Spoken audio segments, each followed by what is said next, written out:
Halo semua, di video kali ini aku mau mengajak kalian untuk belajar bersama-sama.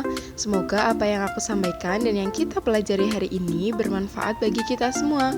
So without any further ado, let's get started. Materi yang akan kita pelajari adalah contoh-contoh ancaman integrasi nasional bagi bangsa Indonesia. Sebelum itu, tentunya kita harus mengetahui apa itu integrasi nasional.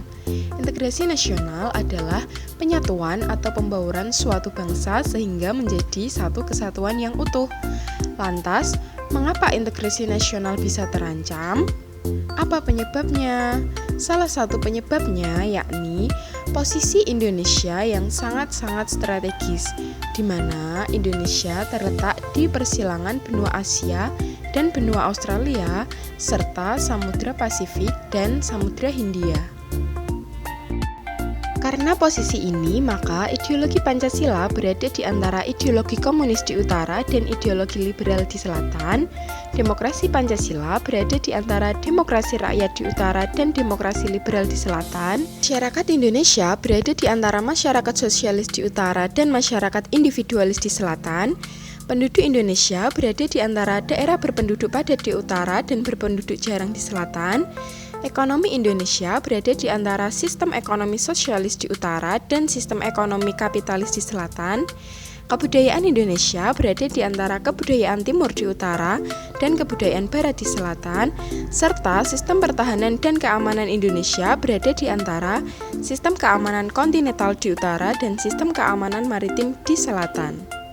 Setelah kita mengetahui hal yang dapat menyebabkan ancaman terhadap integrasi nasional, berikut ini akan dijabarkan contoh-contoh ancaman integrasi nasional bagi bangsa Indonesia di berbagai bidang kehidupan. Yang pertama, bidang ideologi, bidang politik, bidang ekonomi, bidang sosial budaya, dan bidang pertahanan dan keamanan. Yang pertama adalah ancaman di bidang ideologi. Seperti yang sudah dijelaskan di awal, kita tahu bahwa ideologi Pancasila terletak antara dua ideologi besar dunia, yakni ideologi liberal dan ideologi komunis. Kedua ideologi ini sangat rentan untuk masuk di Indonesia. Contoh gerakan komunisme di Indonesia yakni gerakan G30 SPKI.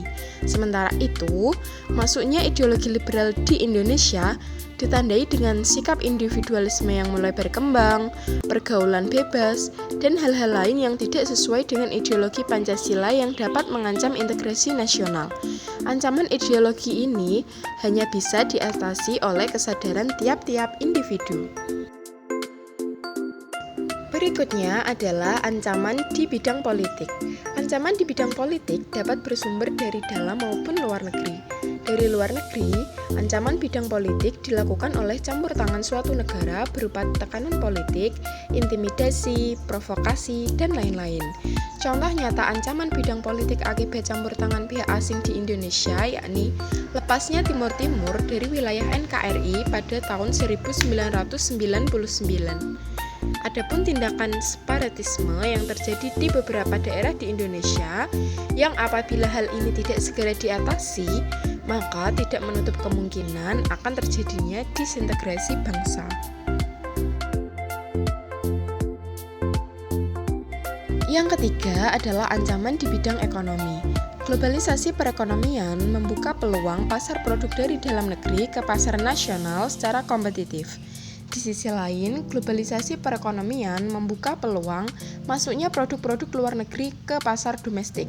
Salah satu bentuk ancaman yang dapat terjadi yakni monopoli perdagangan akibat persaingan bebas. Pelaku ekonomi yang menang akan memonopoli perdagangan, sedangkan yang kalah akan tersisih. Akibatnya akan terjadi kesenjangan sosial yang tajam dalam masyarakat. Berikutnya adalah ancaman di bidang sosial budaya. Contoh paling nyata yang sering kita temui di Indonesia adalah gaya hidup kebarat-baratan seperti pola hidup konsumtif, suka berpesta, dan memudarnya semangat gotong royong yang telah menjadi budaya hidup Indonesia selama bertahun-tahun. Terakhir adalah ancaman di bidang pertahanan dan keamanan. Wujud ancaman di bidang pertahanan dan keamanan pada umumnya berupa ancaman militer. Bentuk ancaman di bidang pertahanan dan keamanan yang beberapa kali terjadi di Indonesia adalah aksi terorisme bersenjata seperti bom Bali 1 dan 2, pemboman di beberapa rumah ibadah, pemboman kampung Melayu, dan lain-lain. Akibat dari tindakan ini adalah rasa cemas dan takut dalam masyarakat, saling tuduh-menuduh antar golongan, ras, agama, dan lain-lain yang dapat mengganggu stabilitas integrasi nasional.